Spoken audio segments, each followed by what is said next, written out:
Welcome to Everyday Entrepreneurs Everywhere with your host, Chris Parker.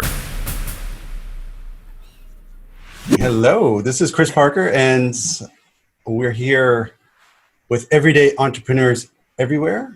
And the guest today is an amazing entrepreneur, Magdalena Lepczynska. If I have pronounced the last name correctly, I've known her for quite some time and I've avoided her last name. Magda and I have been working on a short film, which is now finished, and I'll let her tell all about that. So, Magda, would you please, share with us who are you and what do you do? And what we're really interested in is why do you do what you do?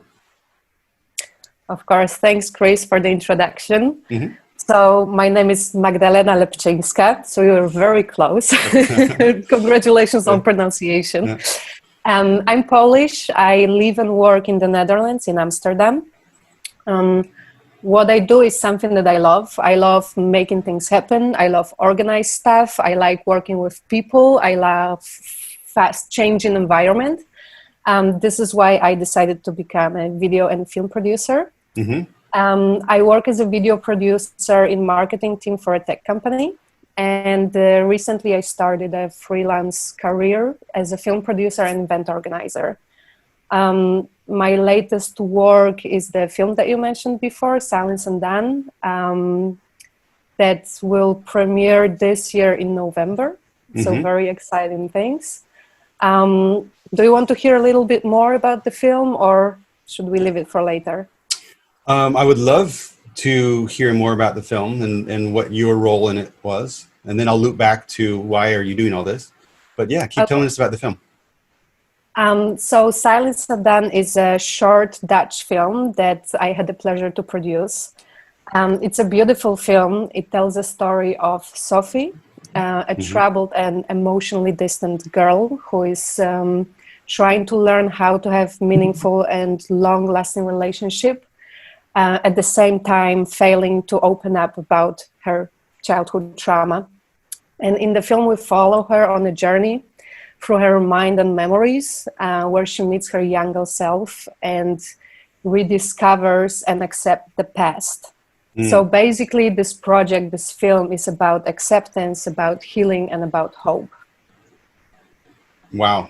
And I've seen it, and I have definitely an opinion about it. You've seen it. How do you feel about the finished results of the product of the film? I must say I've seen this film on every stage of the production, of course, and I worked on it for over a year now with amazing people. And the more I see it, the more I love it. It's hard for me to be objective now, of course, as a producer, but I find this film not only amazing in terms of story and the purpose, because as I said, even though the story is really hard, it's about abuse and how to heal afterwards, but we really put an effort to emphasize that healing is possible. And Linda, the scriptwriter of the film, she lived through it, and she's a living proof that healing is possible. And what I like the most about this film is as well the visual aspect of it. It's very unconventional, I believe, and it's very surreal in a way, beautiful in images, and just the sound design, everything is working perfectly. But like I said, I am not objective person at all in this case, but I would really encourage everyone to see it. Well, I am not objective either, as I, had the honor of working with you as an executive producer. And in this case meant basically help Magda succeed in making her first film. That was my mission. So I'm also not really objective, and I think it's delightful. As this is your first film project, when you first saw the first rough cut, because I know when I first got into movies, seeing the first the raw chopped up initial piece that doesn't look good or sound good or feel good, and somehow you need to be able to look through the roughness to see what the potential is, and that's what the directors and the editors are masters at. How did you feel about that when you first saw it and then saw it evolve? Being a video producer and film producer, I Yeah. worked on a lot of productions. Okay. And Oh, so you've been there. Yeah. Okay. True. so I know how it is to see the video or a film on every stage. So I always keep it on the back of my mind that like this is just out of production. Of course, it will be better. But I must say that seeing this film being made on set made me so proud when I was watching even the first cut of it. All right. You know, I've seen all the hard work that we put in it, all the long hours, all tears and laughs and everything. So, of course, I think the biggest challenge always is to see through the sound, because you always use the raw sound. So it's a little bit distracting when you watch for the first time. But we had an amazing sound designer, Aline, and she was just sitting next to us, and she was like, this is what we're gonna do, this is what we're gonna do. She even wrote like a audio script for this film before it was even shot. So you could already imagine a little bit how it will look and sound. So it was very, very helpful. But the first cut, even I would say, it made me proud. I was really happy about the outcome and the quality of the image.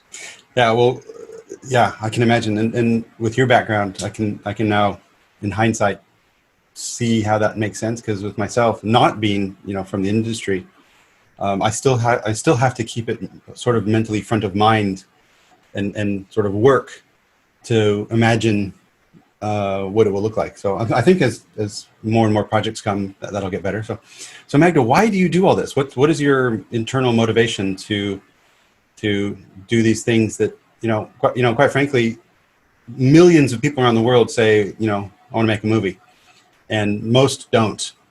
So what motivates you to work a year on such a project?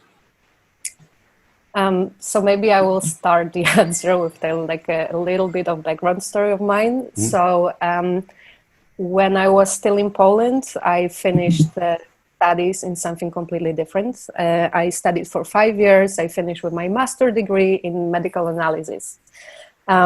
So when I was about to finish the studies, I was really thinking like, is this something that I really want to do in life? Because I always knew that I'm passionate about films and I love to watch them. I love to watch behind the scenes. I like organizing stuff. But I believe that especially when you're young and if you are not coming out of like creative environment, making films is treated more as a hobby rather than a job. So it's always have a job and then do your hobby. Yeah.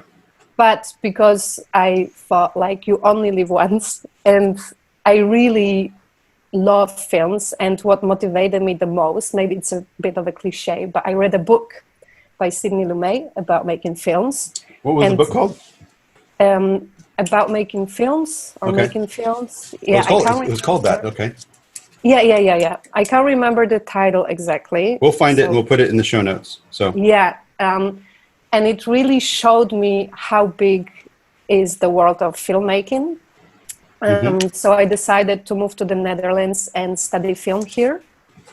And how I am staying motivated to do what I do is that I put myself a goal in the future, and every decision since I made this goal leads me towards it. It's like kind of climbing a mountain, and you are climbing a tree from time to time to see where is the peak. So this is how I'm staying motivated. And every project, every person I meet, I try to fit into my road to the career and the ultimate goal, basically. Wow, you've already answered some of the next questions around focus. Sorry. And brilliant. So what is the end goal then? If you look forward, if you look up that mountain, what is the dream or the ambition? My ambition is to produce a feature film, big scale feature film. Of course, this is a goal. If it will be reached, there will be another goal. But as a starting filmmaker, this is a pretty high end goal, I would say.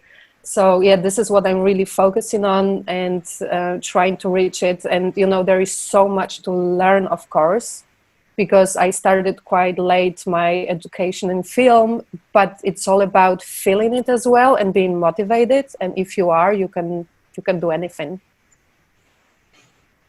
Yeah, beautiful. And that's what I have also discovered in, you know, haven't produced large scale, sort of Hollywood films like you will one day in your career, but it really seems like the world is full of people who are talking about making films or doing things. And it seems like there's a certain segment, certain group of people that are just out there doing it. So nice. And so what do you think the next steps are? So Silence Undone will premiere in November during the Dutch Week Against Child Abuse. We're doing some pre-screenings, before that on some digital platforms and in person. What's the next tree you're going to climb up, or what's the next horizon? Do you know yet? I have some projects that are cooking, but they are on very early stage, so it's hard to even say if they will happen. Of course, in current situation, everything is uncertain, so it's really hard to say. But I might have a chance to be an assistant to a producer for a feature film. And we are also discussing a possibility of developing Silence Undone into something bigger or different. But as I said, it's just like a small discussion that is happening now, but nothing set in stone yet. Of course, I'm actively looking for projects, but I'm also trying to feel the ground, what is possible with the industry, and especially this year when everything is a little bit uncertain. So I feel like everyone has to be really careful about making this next step in their careers, because I had big plans before moving there, making career, but life happens. So let's see.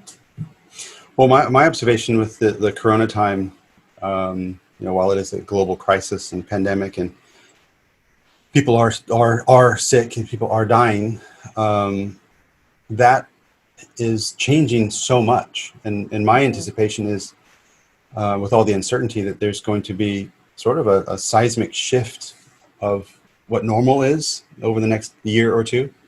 And that will be really scary for some people who want stability. And then that will be an incredible opportunity for people who are clear on what they want and are able to keep their anxiety low and their awareness high.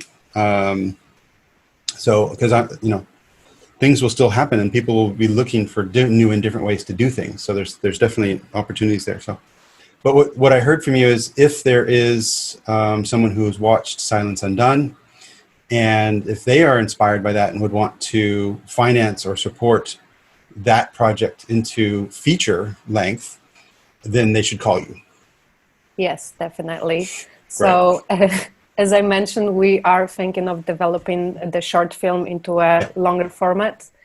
And as I said, I think it's a very unique project in terms of there are many films about survivors of abuse, any sort of abuse. In our film, it's a sexual abuse, but there are so many other forms of abuse that you can go through in childhood, unfortunately.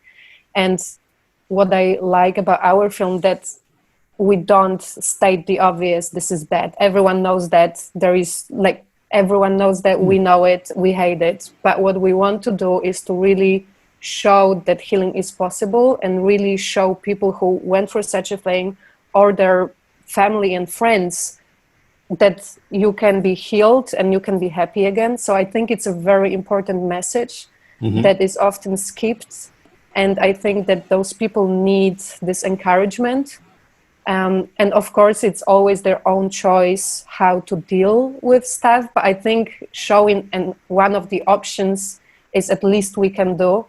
And film being such a universal medium, basically, it reaches to so many people that I am really honored that my first film project is so meaningful, because we already screened it to survivors of child abuse. And we had such a beautiful feedback. And it was, this moment that you sit okay, I did it. This was our goal and we are getting there. Of course, there is a lot to do still, But that's why I think turning it into a feature film might give even bigger result. No, the way it was crafted really left it to the audience to fill in a lot of the blanks and also actually to insert their own judgment, which I believe is probably more impactful, instead of, somebody stand up and say, this is what happened and this is bad. Yeah, you're right. That's never said. Yeah. And it really, the energy and the emotion comes from within when you're watching the film. So it's nice. Well, let's look back to you. And you've been a video producer, for a tech company for Yes. some time, and now you've made a more traditional film. What did you learn that was different? Because each time I've done a project, I just learned an incredible amount. So, Yes. what are a few things that you've learned stepping out of maybe the corporate space and into the creative space? I don't know. No, that's not right. But the the short film space. I've learned a bunch. Thanks to you as well. Your help was, I wouldn't change it for anything. I've learned a lot from our director, Christian Kniga, as well. And I'm really, really grateful for this knowledge. But I think the key takeaways that I had from this project is, for sure, don't be afraid to ask for help. Never, ever. It's not a shame that you don't know something, especially when you are starting.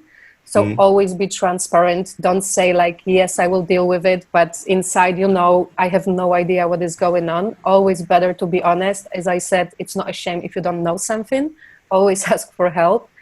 And also what I've learned, because film is much more about working with people as well. So being a producer and organizer, you deal with every department in film. You speak with everyone. You listen to everyone. I met with every single person before they joined our project. So I knew them by name, their background stories and such. And what I've learned, especially on set, we had really long hours and it was very intense. It was very emotional story as well. And not only for actors and directors, surprisingly, but the crew also felt the power of this film. So I think the key takeaway as well was you really have to have enormous amount of empathy. You have to understand why people are making certain decisions or they behave in certain ways. And I think that you have to be understanding to everyone. And the most important, always have the end goal in front of you. So your end goal is finishing this film, making it happen. So whatever happens on set or in a pre-production or wherever needs to lead you to finishing this film. And before I started this project, I was always trying to avoid confrontation. But I wouldn't say forced, but I was, faced with okay, I have to make certain decisions right now for the good of the film. And I've learned that confrontation and being honest is very important and very good and very healthy. So I think those things, so empathy, having a goal in front of you, and not being afraid to ask questions are the biggest thing that I've learned, because it was my first project. So there was a lot to learn, and I'm not afraid to say it was my first project. I think we did really great with all the help. So not credit for me, but it was a team effort. So this was really great. Yeah, and you also had some really top talent nearby you as well, which helps. And what I'm thinking is what I find really fascinating about the film land, because again, my background is corporate tech type stuff. On one hand, there seems to be very almost rigid rules and role definitions on what people do, sort of. And the film industry is really proud of that, because the teams need to come together. They don't work that configuration of people will never happen again. So they come together, they do this project, and so they have to have some role divisions and responsibilities clear and language, or else they could never operate. And what I've also discovered is there are no rules. There is no answer in film. So it's this weird space of we have this pretty rigid structure, and there is no actual answer. So you have to be constantly flowing within the boundaries that they've built, while figuring out every little problem in some sort of creative way. It's a friggin' roller coaster, and it's so fun. And I love your last point there, is keeping the end point, the end goal in mind. So what is the end goal now of? Let's go back to Silence Undone. Mm-hmm. The end goal of Silence Undone, because the film is made, but that's not the end goal, is it? No. So what we did, especially around crowdfunding that we had for the film, we really want to make this film visible for as many people as possible, to help them see the way that you can take after a childhood drama to heal yourself. So we put a lot of effort to help Linda, the script writer, to go in front of the public and tell her story. As I said, she's a living proof. We didn't make it up. We didn't come up with it ourselves. She is living proof. She's an amazing actress. She wrote a script by herself. She has a loving boyfriend. She is really happy. We are really good friends. So we want to set the stage for her so she can spread the message and really help people change their life, I would say. Maybe it's a big word, but this is our ultimate goal basically with this film. Mm-hmm. We want to really help people and change their view of themselves with help of film, but also Linda's word. Yeah. And what is the next step or the strategy to get the film? I know the answer to this, so at least I know we've talked about it before. So the steps of festival submissions and outreach and screening. So in your mind, what is the perfect outcome as far as audience?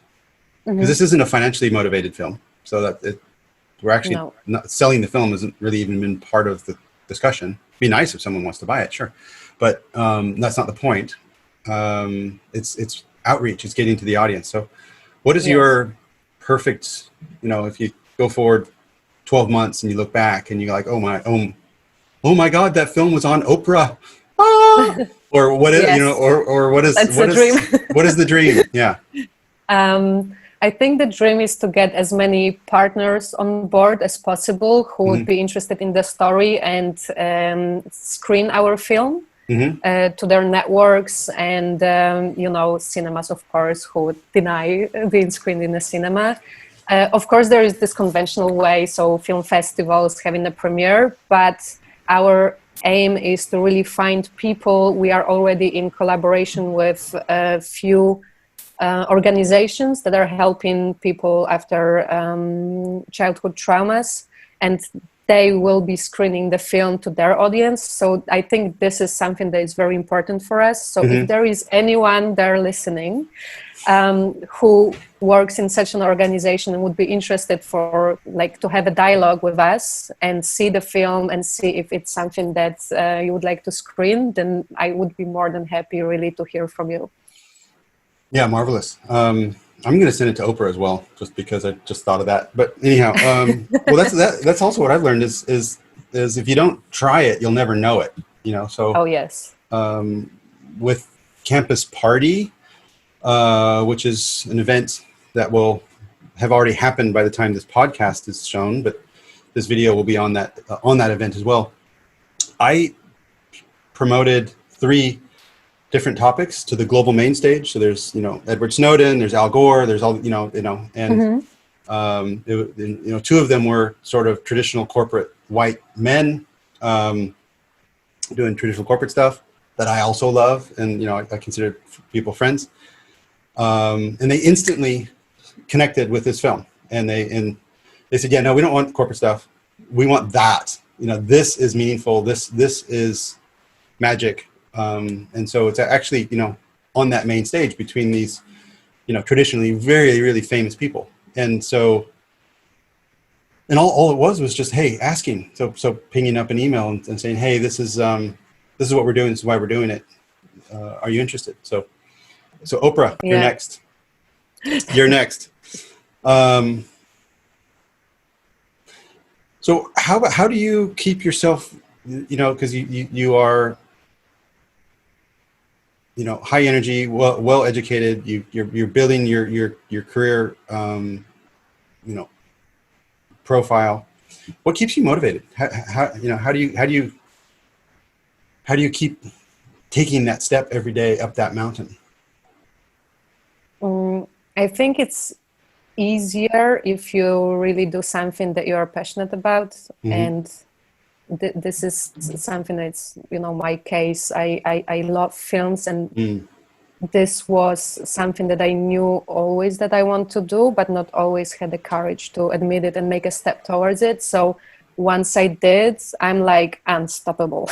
I'm just getting there like this, and nothing can stop me. But I'm really staying motivated by seeing the results as well of my work, and also seeing how generous people are in this industry, because of course working with people, it's always about balance, right? You meet a lot of people who won't be so helpful, but so far I was really lucky that I met those people who motivate me all the time, like on Silence and Done. Like I was all the time constantly pushed forward. So you have to also allow it to be pushed. And, like even this interview, when you asked me, my first reaction was like me in front of the camera. But now I'm really, really grateful. I'm like, yes, I should do it. So going out of your comfort zone is very important. Yeah, you did not love the idea at first. I did not know. And but you convinced me. You're really good in that, Chris. And as I said, like always have this long-term goal in front of you, and just small steps. I'm sometimes impatient person. I like things that are happening. I'm getting bored very easily, but you really have to see what is in front of you in order not to, come across chaotic. So I always try to stay very focused and like, okay, this is something smaller, but it's necessary for this and that. So I'm always trying to think of the future. Beautiful. Well, I hope when you have, become famous in Hollywood and you remember all us little people who, contributed in small ways along your journey, that you'll, come back and do another interview.